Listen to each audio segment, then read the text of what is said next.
What's going on, TrueFire starters? Today we have another online teaching session, this time with the amazing David Shorr.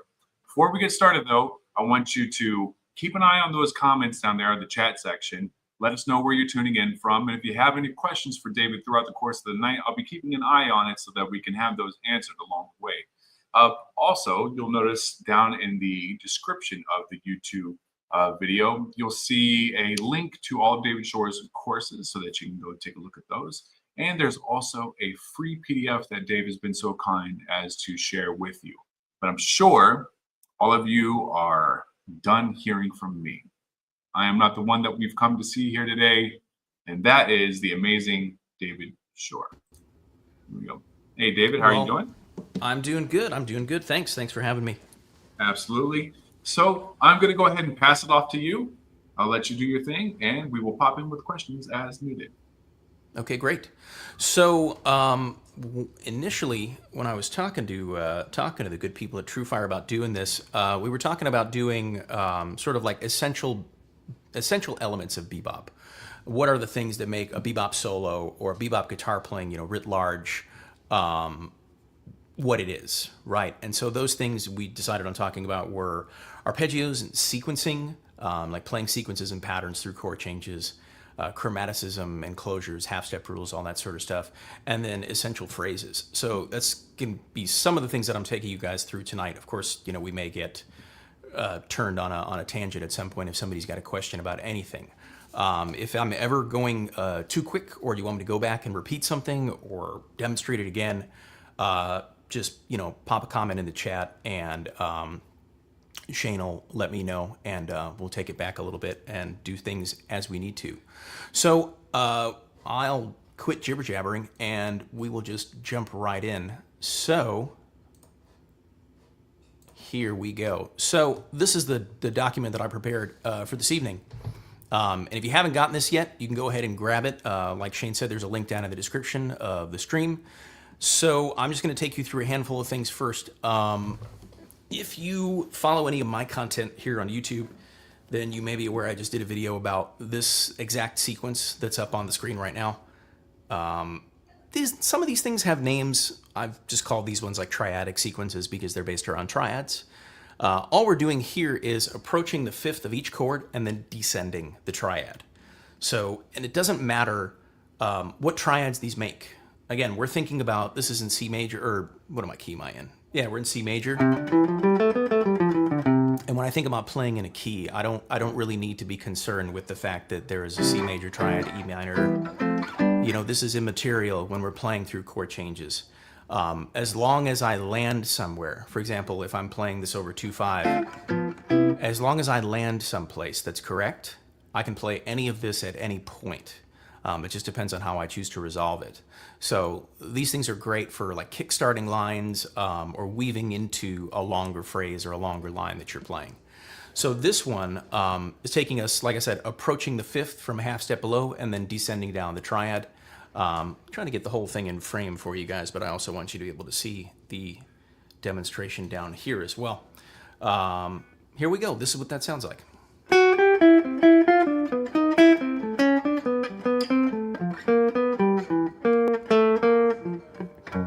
Excuse me, let me read that again.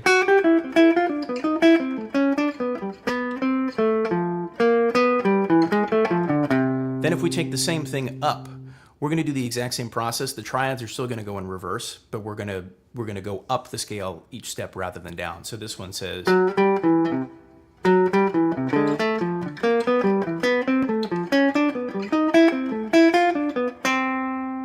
and pardon me if I'm playing slightly different fingerings than I've initially written out in the tabs. I don't usually use tablature for my own purposes. It's usually just in notation, and if I put a fingering in, it's like very minimal information. Especially when I'm improvising, I'm trying not to think about a specific fingering too much. Don't really worry about it. Just kind of let things happen. So if I wanted to play this over 2/5, we can, like I said, pop out in any place. So if I give you a couple examples. Let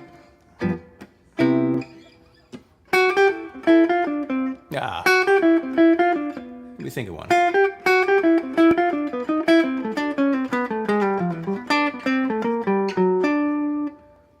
See, it's about like resolving these in some place, and we'll get into a little bit more of that as we go on. The main thing here is that we want to be able to play this type of sequence through a set of changes. You can play it over 2/5, you can play it over one static chord, you can play it over a variety of different things. If you'll allow me to pop in a quick recording for you, I can give you an idea of what that'll sound like over 2/5.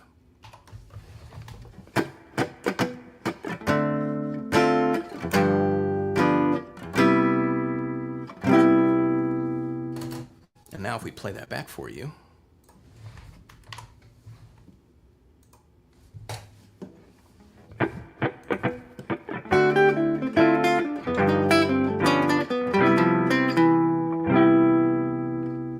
See, it's not the most interesting line in the world, but like I said, it's a good start. It's a good thing to be able to kickstart your lines or weave into them.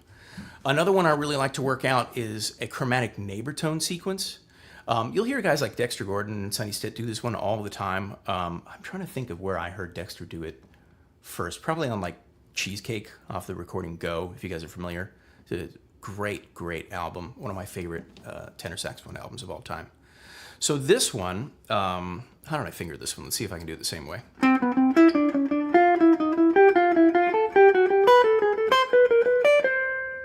We're just doing a neighbor tone from each note of the scale and then running up a third, or jumping up a third. So if we start on C,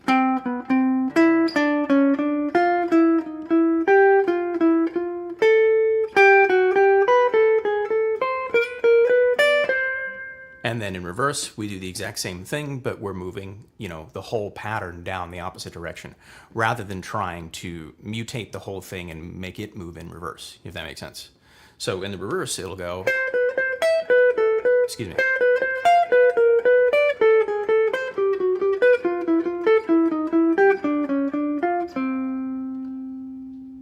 And it's the same kind of thing where we could choose at any point to pop out of one of these and do something like this.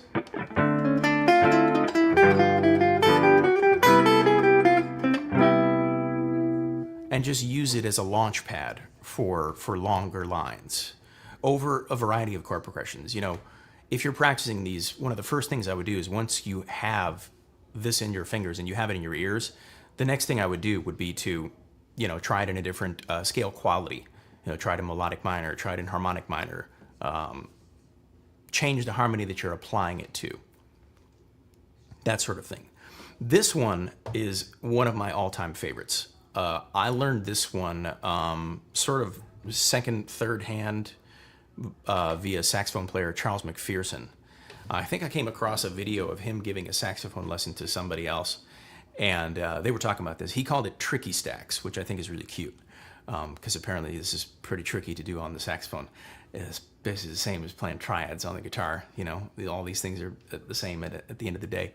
So this one, again, really simple concept. All we're doing is running up the triad and then resolving down a step. And then we do this from every note of the scale. It sounds like this.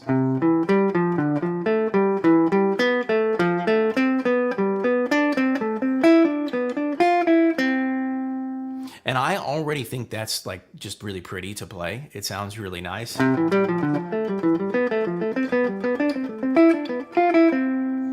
But the real hip stuff happens when we put it off the beat. And we say 1, 2, 3, 4, 1, 2, 3, 4, 1. All of a sudden now, instead of being this kind of stately, strident sounding run, it's got a little bit of swing to it. 1, 2, 3, 4,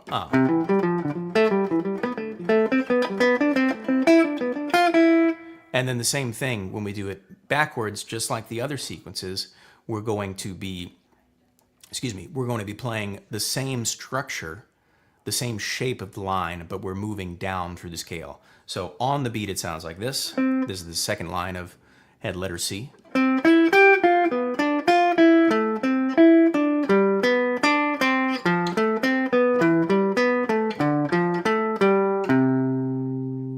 One more time.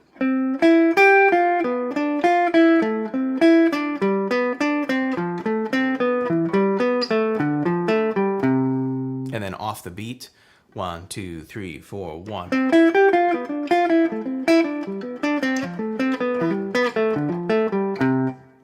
And, you know, again, this one, like I said, this one is one of my favorites because there's so much mileage in it for doing, you know, lines like.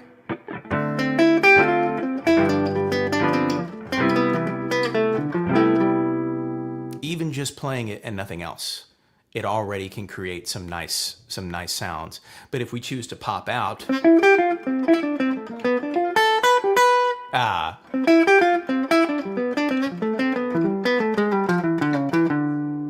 we can combine it with other elements of bebop that we'll get into in a little bit to disguise the fact that all we're really doing is just playing a pattern. And it's one of those things that my old mentor used to talk about, where, you know, if you're on the bandstand, if you're playing it casual, or if you're jamming with whomever, you're not always going to be struck by inspiration. You know, the lightning bolt sometimes does fail to strike, but we still need to play something. We still have to have something to say. And these are really good fallback positions to have. So let's do another one. This one is another triadic sequence. This one we're going to do, it's really similar to that one, but instead of approaching the fifth via half step below, chromatic approach as some folks would call it, we're going to do it as an approach to the root of each triad. So this one says,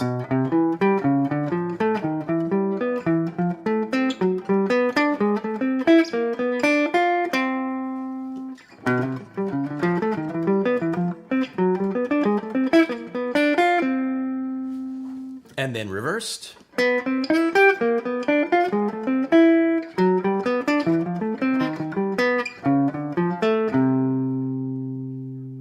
me do that one again.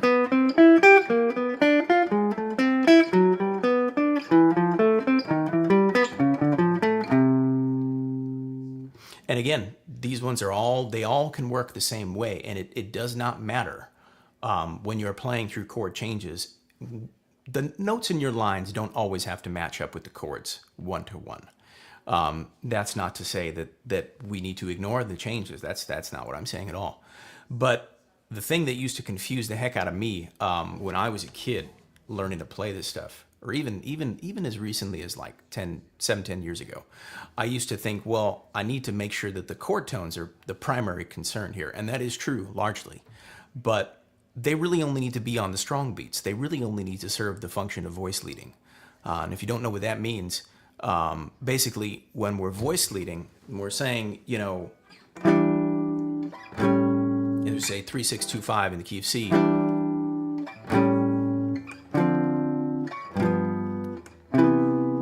know, the thirds and sevenths, the guide tones, which are not the only guide tones, mind you, they're just the most powerful ones. Say, and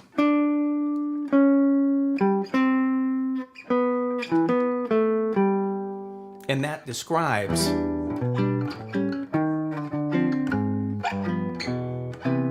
that chord progression. But we can disguise that by saying, by only allowing those notes to happen on the beat, you know, in any way that we choose to do that. So that's kind of what this sequencing stuff is really about, getting you to explore the fact that you can just play chords essentially, you know. And in a second we'll get into what you know, I've learned from studying the work of Dr. Barry Harris, what he called just playing chords, but not in the sense that we are playing harmonic things. In other words, stacks of notes. We're playing stacks of notes as single notes, and I'll explain a reason why I don't refer to those as arpeggios. But let's get back on track. This is where I think every, you know, aspiring bebopper really needs to begin. Like, if you can't do this, then you need to figure out what you are doing, because this is like essential language. Just being able to play, you know, what we'll call the arpeggios of the key. But I'll just refer to these as playing up a chord, because what is a seventh chord? Like, if any of you play piano, even a modicum of piano, if you play a chord, or if you play a scale, and you simply say, let me get this out of the way for this explanation. If you simply say, play a note, skip a note. So here's my scale, C major, C, D, E, F, G, A, B, and there is a reason why I'm not going to the root, because 1, 2, 3, 4, what does that make? That makes the chord on the beat. So when you play your scales like that, you're playing scales rhythmically in the sense that you're not playing them with any kind of complex rhythm. It's still just eighth notes, just all the eighth notes. But when you do it that way, you get the chord tones to line up on the beat. So if you think about this, a chord or playing an arpeggio is just play a note, skip a note, play a note, skip a note. And that's what a chord is. And we can extend this. We can do 4-note chords. We can do 5-note chords. We can do 6-note ones. Now, you know, modern guys will say we never want to play that natural 11th. Even if we're playing a major, we're always going to do the Lydian thing. Because that sounds hipper. And it doesn't create as much. Like if you could hear with this E, that's not nice. It's not very good at all. We'd have to go to get away from it. So that's why the modern dudes will go, they'll go to the F sharp, they'll go to sharp 11 a lot of the time.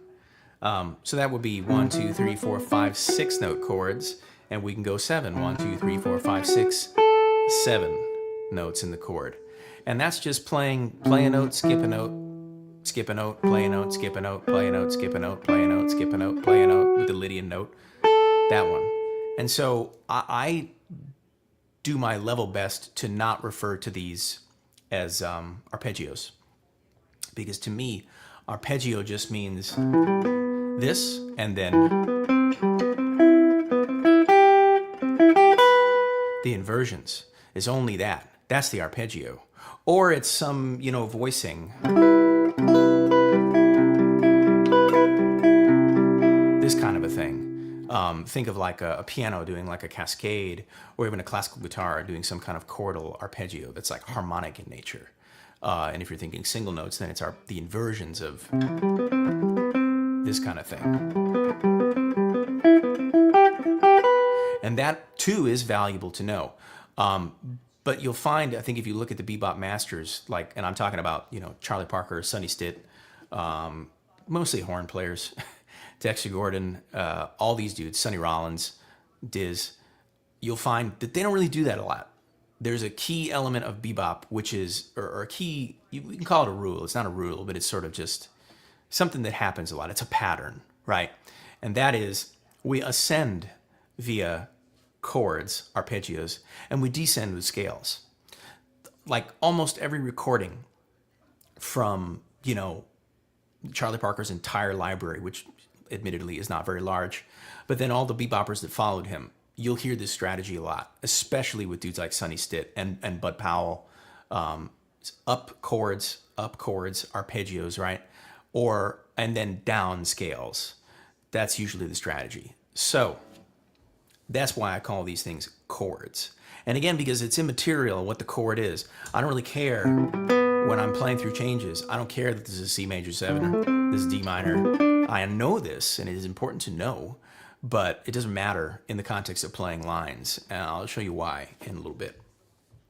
So if we get back here, like I said, this is pretty much where I start, like all my private students who can like play a bit, but they want to jump right into bebop. This is what I make them do.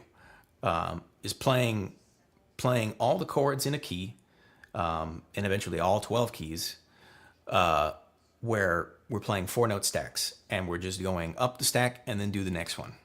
So in the key of C, how did I do this one? I have a couple of, you know, thoughts on like fingering and how I like to do this and the way I approach right and left hand. But in this one, I just wanted to give like a snapshot of the whole thing. So it's sort of set up in roughly like 2 positions. So I'll see if I can read my exact fretting here. What did I do now?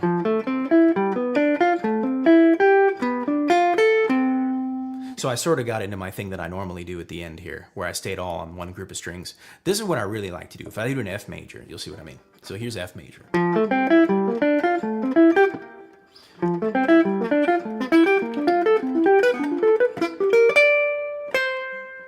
where you stay all on one group of strings and we go up.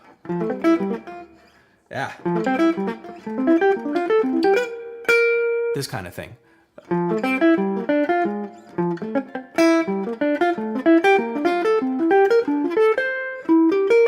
Sorry about the clams, guys.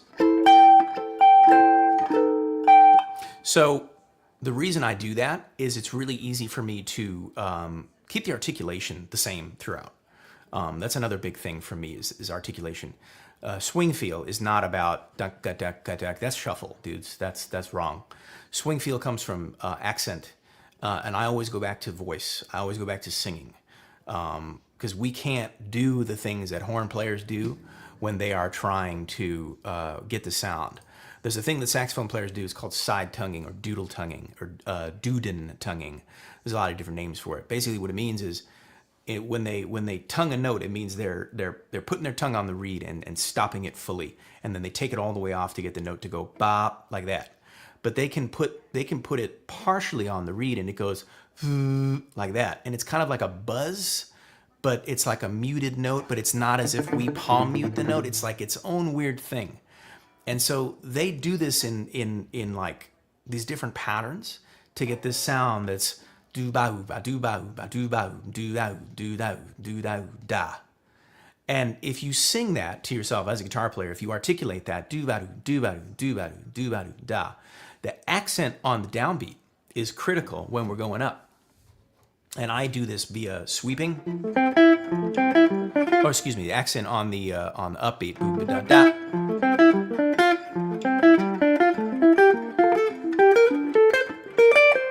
And I always resolve that last one too, because you get this kind of thing, or you get, the triad, whichever you're doing.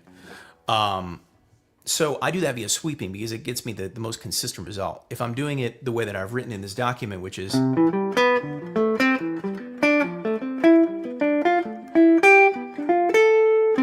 that's a little more difficult, because then you're having to contend with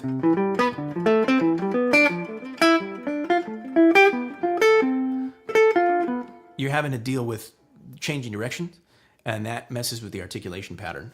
But like I said, I wanted to give you all a snapshot of what's going on in the way I think about bebop lines. So if we put that accent pattern in, that's what really makes it swing. And we just do this on every sequence. Just the accent on the last note. So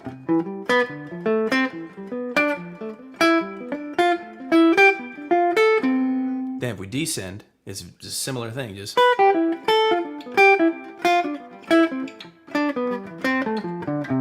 but that one, the accent pattern is reversed. Accent is on the first note instead of last. So it's instead of do ba do da do ba do da do ba do da, it's dee ba do da do da. And that's what really makes this stuff swing. Now, I bet you can already hear, like, there's potential in this, especially. And I've demonstrated at this point, I can't even count how many people, like, if you want to play lines, really all you got to learn how to do is go.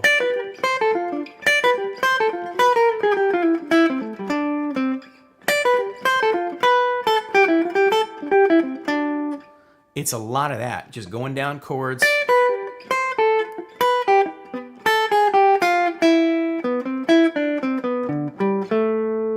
And then some phrase that's usually consisting of some type of a bebop scale. And I don't use the bebop scale. There's a different concept that I use. The other thing that you got to really know about if you're trying to play bebop lines is resolution. It's all well and good, like, to just be able to play the chords, the chords. Remember, I'm talking about single note things. To be able to play chords like this, but you got to know the way in which they pull. So this is usually the next thing I'll show people. This one I'm going to have to sort of jump around a little bit so that y'all can see it, the whole thing. Or maybe I'll just play through it this way and have it off screen. So what this does, and what about resolution? Music is weird, man. Like, we think about major 7 because we're used to playing jazz, or we're used to listening to jazz. We think about major 7 as being consonant. And consonant meaning like it's not tense, right? We think of this as just, this is nice. This is totally cool. We can sit on this all day. But the thing about this chord is that it is tense. 7 needs to go to 6. And if you study any amount of classical music, or really anything like that, you'll always see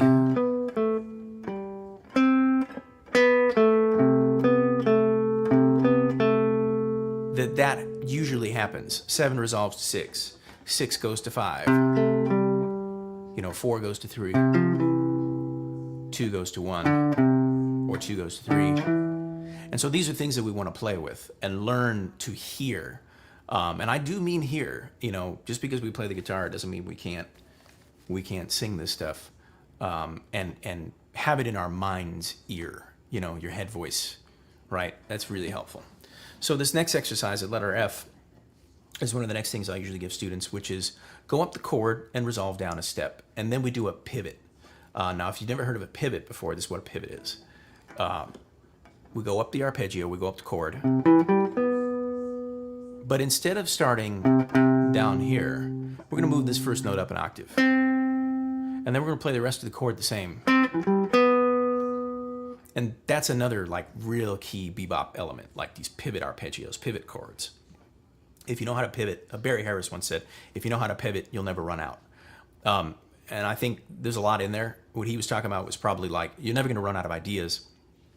But in the sense of you'll never get past your range either. The reason these pivots, I think the reason horn players started doing them is because they have a much more limited range than we do. Our range is crazy. It's nuts how many notes we have and in how many places they repeat. Saxophone does not do that. It's not possible. So they cannot play up there necessarily, but they can say, they can do that.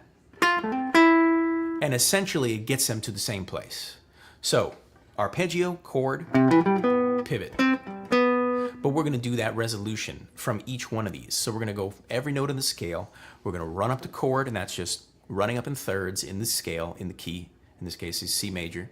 Run up the chord, and then resolve down a step. So that goes, and then do the pivot. The exact same chord. And then we do this in time. So it's 1, 2, 3, 4.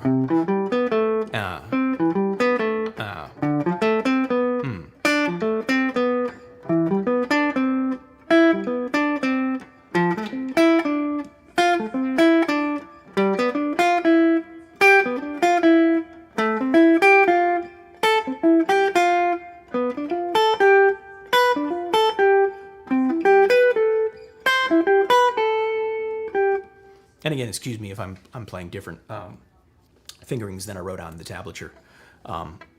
These are just the ones that I usually do, or like I said, if I don't think about it too hard, I end up doing different things than I think about when I'm in the moment writing down stuff for people. I'll think about the most perfect, what's the most economical way to do this.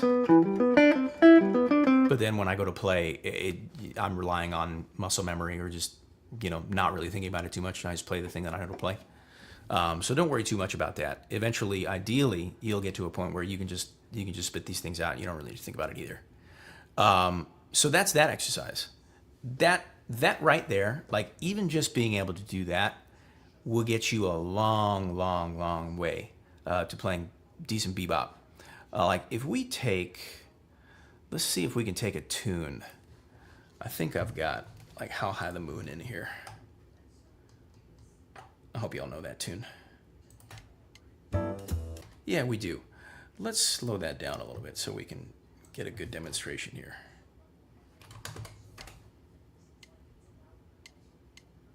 I think that's good. It's still a nice medium swing, but it lets me think, which is key. Because if I don't think, I'm just going to play the things that I know. Which admittedly is quite a bit, but I want to show you guys how this stuff works. So I'm not going to play through the whole tune.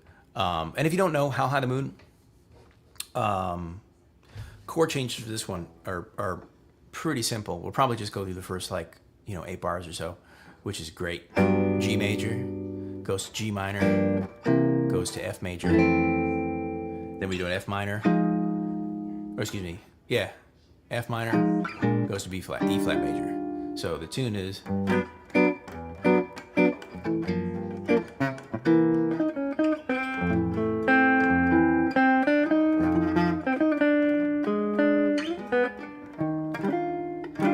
see, I went for something, it didn't work.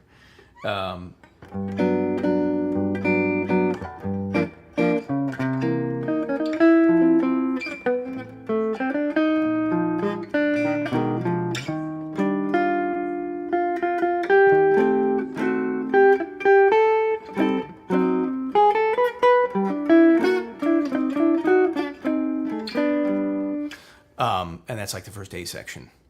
Do do do da da dee do do da da do do da da ba do dee. We'll stop there.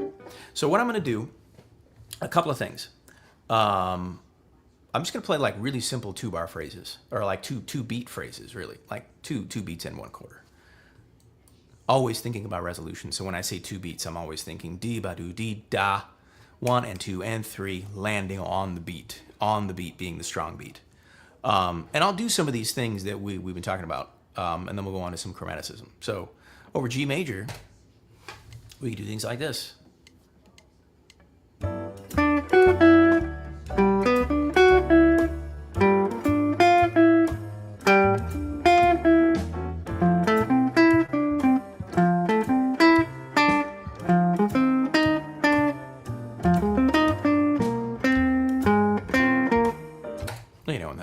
Some other stuff. So that's purely working with going up the chord and resolving. What if we did 5-note chords? Let's see what that sounds like.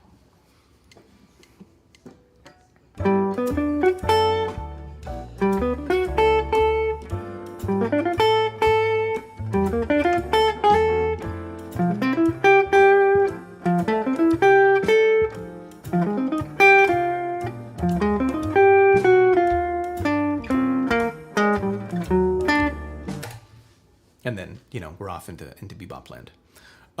Now, what if we do one of the sequences? We'll do my favorite one. Now, here's where it gets tricky. If you use that sequence, you then are going to have to keep track of where you are in the form so that you can pop out or change the quality when you get to it. So just to take you through what I'll play through the changes, we got G major for 2 bars, and then we go to C7. I don't think about these minor 2 chords. They don't really exist in my world because, and let me know if you need clarification on this sentence that's about to come out of my mouth. This is a suspension of this. So these 2 things are one and the same for me. They're also contained within like the same bucket of a chord. Like if I play chords off of a C7 and then I go up from the 3rd and then I do this, that's G minor 7, and then from B flat. So C7 really contains C dominant, E half diminished, G minor, and B flat major. But again, I don't name those things when I'm playing. There's no point. It doesn't matter at all. It's chord from the blah, blah, blah degree of the scale. It's chord from the X note of the chord. That's all we really need to be concerned with. Because I can say, let me do one in A so I can give you, or G, E so I can give you context.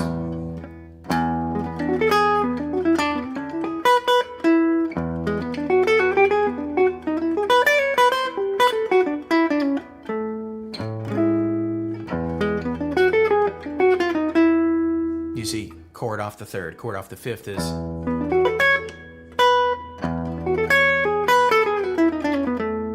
You see, it doesn't matter that that's technically B minor. It matters where I land, right? So for this one, I'm gonna go up G major for 2, and then when I get to the C7 bit, I gotta change. So I'm gonna go 1, 2, 3, 4, 1. No, G major, excuse me.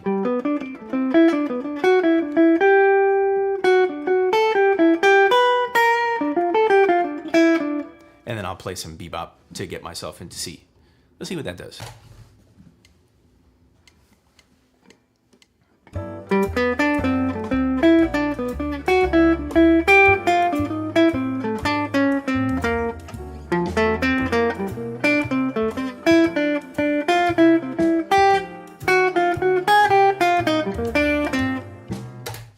love that last phrase, but you get the idea. We're working with really simple ideas to just play through a swath of chords or move through harmony rather than thinking about this is the thing that I got to play, and then there's this next thing, and then there's this next thing. We have to be able to go across. And this idea of resolution, if you take nothing else away from this evening, is take that, please. Right. Learn to resolve. Dave, so we have a couple of questions from the chat that I want to go ahead and share with you. First up, Robert Goldsmith says, it looks like you're using an economy picking. Can you comment on that, please? Okay. Yeah, totally. So, like, my technique is, if you ever heard of a guitar player named Pasquale Grasso, if you haven't, I implore you to go check him out. He is like my hero. That dude is it's unbelievable. He, like me, does not study guitar players. He exclusively thinks about what would Sonny Stitt play, what would Charlie Parker play, what would Bud Powell play on this. And when you do that kind of thing, you run into some really sticky situations, technique speaking. And so most of what I'm doing is a mix of economy picking and slurs. In other words, left-hand slurs. I don't call them legato. Slurs is not legato. You can play legato as all plucked notes. We have this idea as guitar players as being legato is... That's different. That's a slur. But I use that in combination with the economy picking to get these different articulations to make my swing sound the way it's supposed to. So if I do that F major, going up chords in F major, you'll see what I do.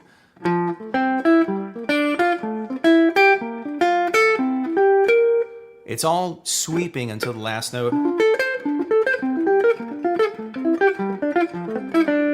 But then if I do a scale, if I do a pure scale run, let's say if I start, let's do B flat major. It's economy picking on the way up. But it's not on the way down. Here's where this might freak you out. I had never seen anybody do this before until recently. I came across a video of Mike Moreno, who's a brilliant guitar player coming out of New York. Who's got an excellent record coming out soon with a couple of buddies of mine, piano player named Adam Hirsch and a bass player named Mauricio Morales, put together an excellent album, and they brought Mike in from New York and did some tracks. It's really incredible stuff. But Mike does this as well, where on the way down we use, I think he does it in both directions, I mainly do it on the way down, where we use a combination of economy picking and left-hand slurs to create the sort of do-ba, do-ba, do-ba, do-ba, da-da, that kind of jazz tonguing sound that a saxophone does. So on the way up, I say, but then if I go down, I go,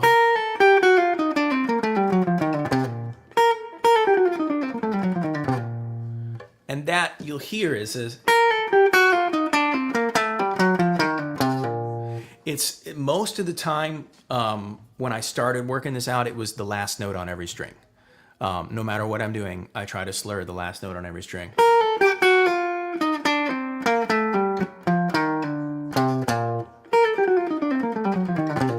And then I also notice that it gets me a vaguely a gypsy jazz approach to right-hand picking, where they always change strings after a downstroke.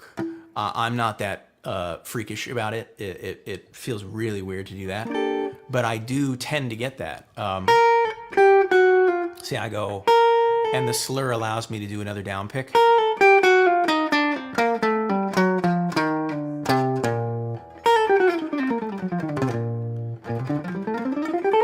But I don't do that on the way up.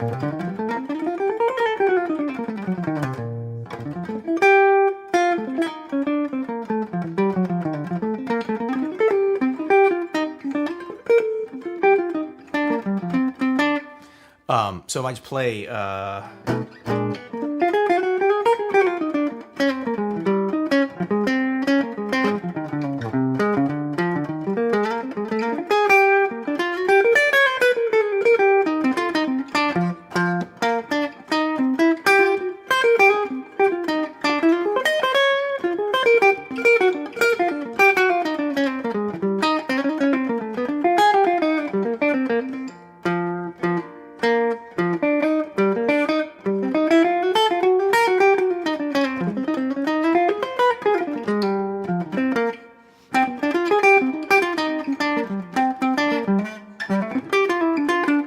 that's sort of my approach to the technical side of things. I hope that answers your question. Shane, do we have any others? So you had one more question, Sweet. and that came from Danny, but you actually answered it when you talked about Pasquale. But Oh, because he cool. was asking who are some of your favorite modern jazz musicians. Oh, But dude, if you have yeah. any other artists outside from Pasquale. Yeah, Pasquale is like numero uno because I'm like such a bebop purist these days. Like literally all I want. I used to really try to like figure out how to get that modern angular sound that you hear some dudes like how to play like Michael Brecker but on the guitar basically. And not to say that I've given up on that pursuit, but I just love playing bop. It's so fun and these songs are so pretty and there's so much cool harmony in them, you know? Especially, you know, the time I spend doing the 6 diminished stuff, which we're not going to be able to talk about this evening, you know,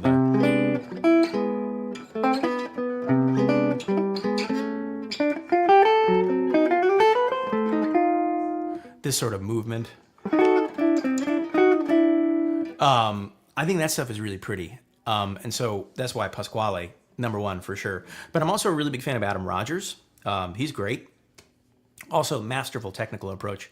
I can find his like lines, his improvisations can be kind of not the most exciting in the world, but like his chops are just unfreaking believable. Mike Moreno is fantastic. I'm trying to think of who else now that I'm on the spot. I mostly spend a lot of time listening to dead guys, you know. I'm sorry. I'm a little bit of a purist. Danny in the chat also mentioned Moreno. So you are aligned in your views on some of the best out there. But I'll let you go ahead and get back to the rest of your lesson before we wrap up. Sweet. So since we are running a little short of time, I'm going to jump ahead. I'm assuming you dudes and dudettes maybe, I don't know who's in the audience this evening, but I'm assuming most of you guys know about Enclosures, these sorts of things. If you've grabbed the PDF, there's a whole bunch of stuff there about enclosures of varying lengths, doing all this sorts of, all the ways that we could potentially surround one singular note. I'll tell you, I use maybe like a quarter of them. What I do most often though, and some of these lines in here are pretty nice. I actually was playing through a couple of these earlier today to sort of refamiliarize myself with what I wrote here. There was a couple of ones I'm like, oh, that's pretty hip. So I think you'll find, I think this one, there's on page 6 of the document here. I'll flash back to my little screen split. This one, and these are all over 2.5 PS. I think I wrote that in the sort of textual instructions that they're all over 2.5.1. You know, 2.5 and C. These 2-bar ones would be functioning as short 2.5. So, you know, the 2 and the 5 are both shoved into the same bar, and then the tonic is its own bar. This one says, again, that's, I mean, if you can't hear Charlie Parker,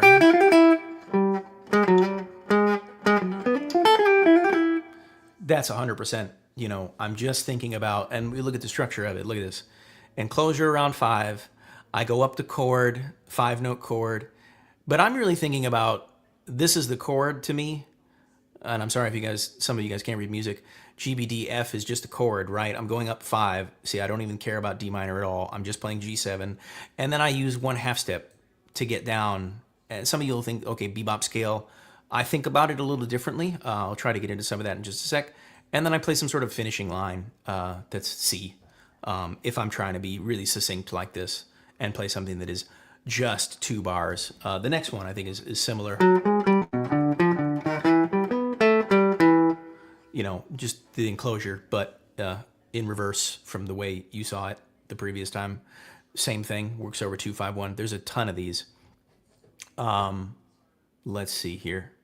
But what I really want to get to is, and there's longer ones too, 3-note enclosures over long 2.5 as well. What I really want to get to is this exercise. This thing is like solid gold. This is worth the price of admission right here, 100%. This is a Barry Harris exercise. I don't know where this thing came from. I think I first saw it in a stream by a piano player named Kiefer. I don't know his last name. He just goes by Kiefer online. Great player. He's an LA local, fantastic player. But he was showing it to some people. I'm like, wow, that's a freaking cool pattern. So I learned it, wrote it out like this. And then I went searching, and there's a couple of places online where you can find like saxophone player blogs have posted this. Good luck, but now it's here for you, and it's got a fingering in it too. So what this is all the enclosures around chord tones of G7. It's really slick, man. I love this exercise. I teach this to everybody. Starts off the root, goes up the chord, encloses around 3. We enclose around 1. And we drop down and we play. This is a pivot. Play it off 7. We go up, we enclose around 5. Enclose around 3, go up the chord. Enclose around 1, drop down to 7, go up the pivot. It's the same phrase a bunch of times, but it displaces in the bar every time. It's really cool. And this is one of those things that I think really, if you don't really know how to use enclosures in a natural sounding way, play this exercise like a million times in every key, and you'll be able to do it. So I'm gonna come back here so you can see what I'm doing, and I'll play through this. I'll do it kind of slow.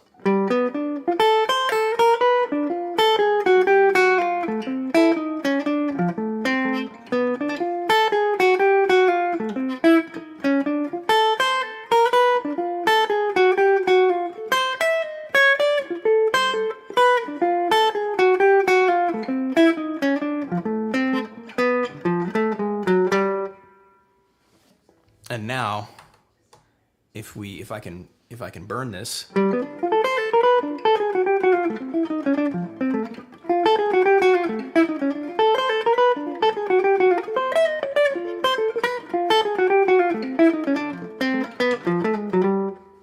It's really fun. And I'm always doing that articulation thing I mentioned a few minutes ago. This.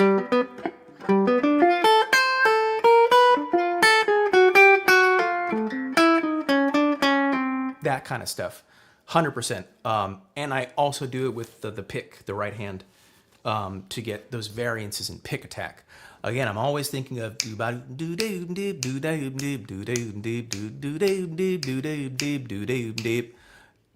to play it the way that I would sing it if I was doing so. And then there's a couple of lines that are using this enclosure stuff over static chords. This G7 one is in there. It's pretty nice.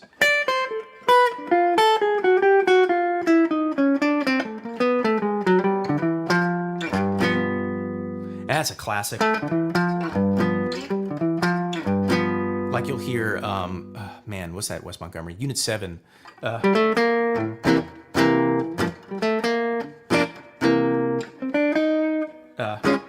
remember if that's the chord change. But yeah, it's like that thing where you're getting 2 flat 7 is always going to make that sound the most dominant. So ended with that. The way that I think about chromaticism, though, when I'm running scales, is with Barry Harris's half-step rules. If you guys have spent any amount of time online talking about or learning about jazz, you've probably come up against this at some point. There's like, no end of people who are talking about this on YouTube, myself included among those, but also Chris Parks, over at things I learned from Barry Harris. But there's a bunch of us who are sort of acolytes of Dr. Barry Harris. Some folks say that they find his chromatic system a little bit like overloaded. I think it's brilliant. It's a lot to memorize, yeah, but there's so much versatility in it. So I'll take you through the rules, and then I'll show you a couple of ways in which I apply them, and then we'll see if we can wrap up real quick with a couple of what I call stock phrases, which is like my final element of bebop. It's like the vernacular, the language of bebop. We talk about bebop language all the time. Well, that's really what we're talking about here. So, Barry Harris's half-step rules. From the tonic, the third, the fifth, or the seventh, if we're talking about dominant. Tonic, third, fifth, seventh, we can do 1 half-step between tonic and seventh. Now from the third, from the fifth, and then from the seventh. That's just the bebop scale, right? However, we go further with Dr. Harris. From the third, fifth, or seventh, we can do the second rule. Well, the second rule says we can do 3 half steps between third, second tonic, and seventh. And I say it with that rhythm every single time, because when I learned it from those old masterclass videos that you can find on YouTube of Barry teaching this stuff back in the 80s. He says it like that. And I find that a rhythmic cadence to speech is just as good of a mnemonic device as anything else. Third, second, tonic, tonic, seven. It's like you memorize a phone number, ba ba ba ba ba ba ba ba ba, or da da da da da da da. Rhythm helps you to remember. So third, second, tonic, tonic, seventh. You say it like that, you won't forget it. So if we start from the third, excuse me, that's it. Then from 5, I want to put all 3. Wow, I can't think right now for some reason. That's it. And you can go all the way to the root, but I like to stop early. Because that puts me on beat 4. And then from the 7th, we have a much longer way to go. This one I'll usually stop on 5 because that's where it's really trying to go to me.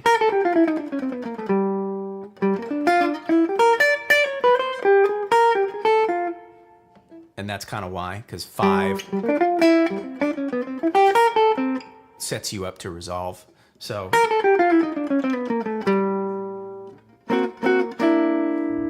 and then non-chord tones, we get no half steps, which is super easy. So we start from the 2nd, 4th, or the 6th. We don't play any chord tone or any half steps. Starting from the 7th, and then from the 4th, from 6, and then the last one is the alternative for chord tones, which is if you're starting on 2nd, 4th, and 6th, you can put 2 half steps between tonic, 2nd tonic, tonic 7th. So that goes, and then from the 4th, then from the 6th.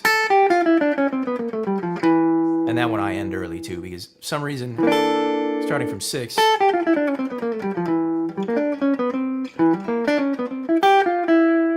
it pulls to 3 in my ear. So that's usually where I end it. Then the thing to do with this is to do the structure that I was mentioning way back at the top, which is going up chords. Remember, chords, arpeggios, really going up chords, coming down scales. And that's not going to create lines necessarily, but it's the start of playing the actual bebop lines. So if we just take tonic, and that's tonic in C7, mind you. So F major, really. But let's play this. Resolve it. Now I'm on 6. So I'm going to use 2 half steps. And I can stay in C7 or I can play a phrase to get to, or an enclosure to get to tonic, F major.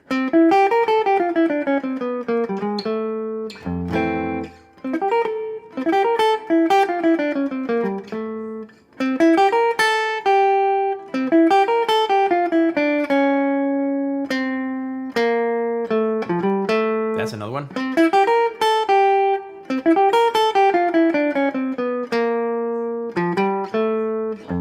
Without the enclosure, you do diatonic.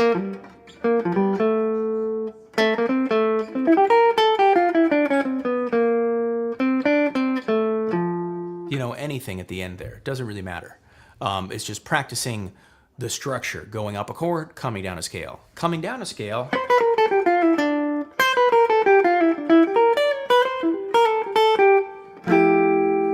Coming down a scale, going up a chord, and then coming back down.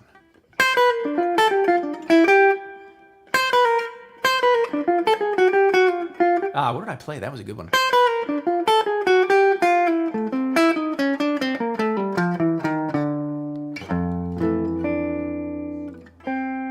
These kinds of things in your practice will help you a lot. And there's a ton of this in the PDF. The last thing I think we have time for is a little bit of in the document what's called essential phrases. I call these stock phrases. These are quotes, licks, whatever you want them to be. But they're things that you think about. You're learning a language, right? Idiom or jokes. They don't translate to other languages. Like if I tell a joke in English, it's not going to translate to Spanish. It's not going to translate to Japanese or whatever, you know. And it's language works funny that way. Like things don't really jump the gap that way for some reason. And like if I'm a bebop player, but I don't play any things that sound like what we associate with bebop, I'm not really going to sound like bebop. I'm going to sound like something else. And I want to sound like bebop. So, you know, these are a bunch of things that we can do to make sure that we sound like the people that we want to sound like. And so here's a bunch of these things. Donna Lee one. There's another one that gets called the Donna Lee lick sometimes in addition to this. So I called it Donna Lee 1 because it's the first one that happens in the melody. Boo-ba-doo-dee-dee-da. You'll hear this all the time. It's great. It's over B flat 7. Do-ba-doo-be-dee-da. Boo-ba-doo-be-dee-ba-doo-dee-da-da. You know, you can go places with it. It's a great phrase. We'll talk about what to do with it in just a second. The honeysuckle lick. Because it's from Honeysuckle Rose, Cry Me a River. This one Dexter Gordon did, you know, the minor thirds thing. And the reason that works is Barry talks about that a lot, Barry Harris. It's a really brilliant theory about why dominant chords and minor thirds are connected like that. Why you can do that trick with the Cry Me a River lick, or any of these, really. Stit dominant. This is a great little lick, man. It's so simple. Charlie Parker plays it too, but I hear it most of the time in Sonny Stitt's playing.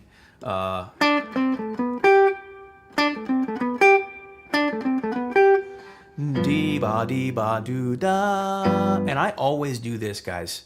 If I'm playing something, dee-ba-doo-da, or I sing the root, do. That one's really hard to do. Why do I do that? Well, if you've ever tried to harmonize with somebody vocally, you'll feel there's like a bodily sensation that you get, like when you're right. You know, a major third feels away in your head when you're singing it against like me. Oh, that's way wrong. Oh, that was it. Da minor third. Da, like there's a vibration that you feel in your whole chest and your head and everything. It's really weird, and that also really contributes to being able to improvise with much more freedom. So sing your lines, people. Deep dee ba doo da. Even if your pitch is terrible, as mine frequently is. These other ones are longer lines taken from mostly Charlie Parker solos, because you know he is the gold standard after all. Like this one, you probably all heard this one. That's fantastic. Over 3-6-2-5. Or one of my all-time favorite turnaround lines.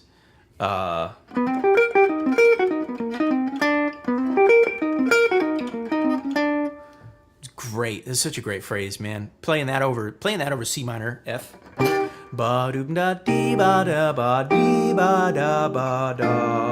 It's so weird. Who would think to do B major?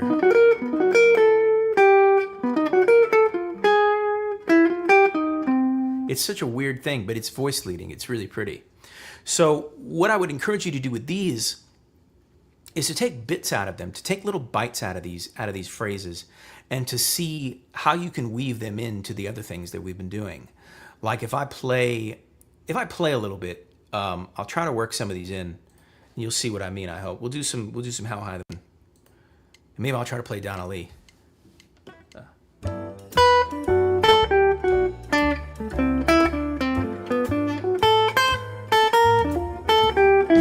Let's make this a little faster.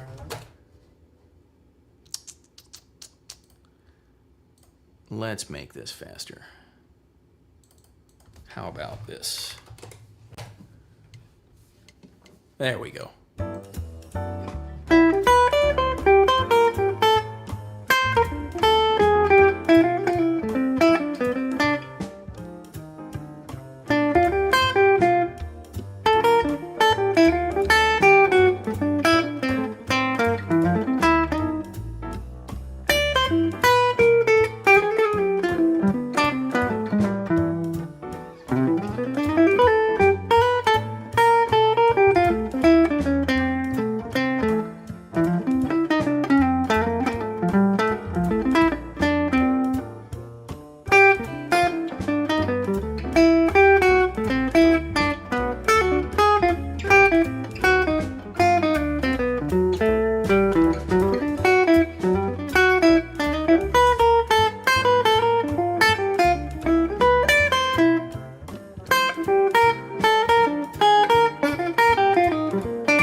I hope you can hear a couple of these little ideas coming through. Some of it is more of like a character of a line, and some of it is exact pulls. If I really wanted to, if I really tried my level best, I could probably pull and just take like one idea through an entire solo and like try to mutate it like in a sort of motivic kind of way. So if I maybe said,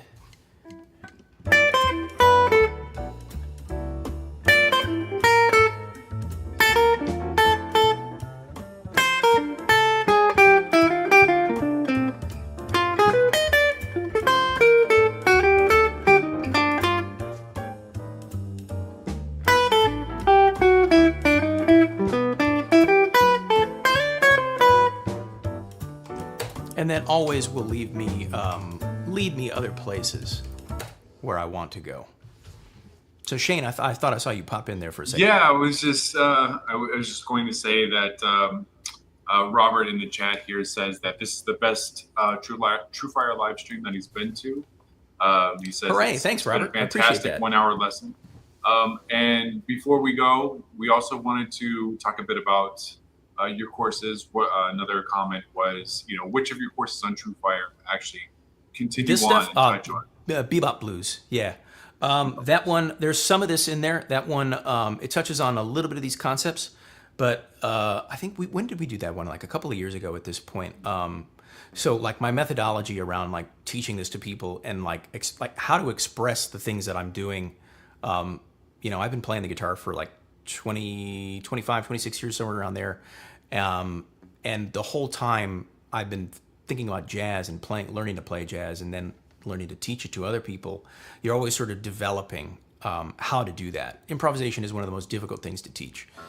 My old instructor in university, Larry Koonse, used to say, I can teach you all the mechanics. I can teach you all of the little bits and bobs that go into it, but I can't synthesize it for you. You have to bring your creativity to that. And not just your intuition, but your inquisitiveness. That's one of the things I'm always telling students is to be inquisitive. Ask yourself every time you sit down and practice, what happens if I, and then fill the blank, do something with the thing. So there's there's some of this in the Bebop Blues course, but not as much, not quite as deep as we've gotten into tonight. But I think if you feel like you're right in the pocket of like being in the middle of this sort of content, that's a great place for you to start. Perfect. Well, thank you so much, David. I know it's been an absolute honor to have you on tonight. I know that everybody in the chat that was here to watch also enjoyed it quite a bit. Yeah, I appreciate that. Yeah, thanks for having me. And with that being said, we're going to go ahead and wrap it up for tonight. Again, if you're interested to see any more of David's courses, just look down to the description of this live stream and you'll see it there. Plenty of stuff, great person. Thank you so much, David. Thanks so much, Shane, and thanks all of you for coming out. Appreciate it. Have a good night, everybody.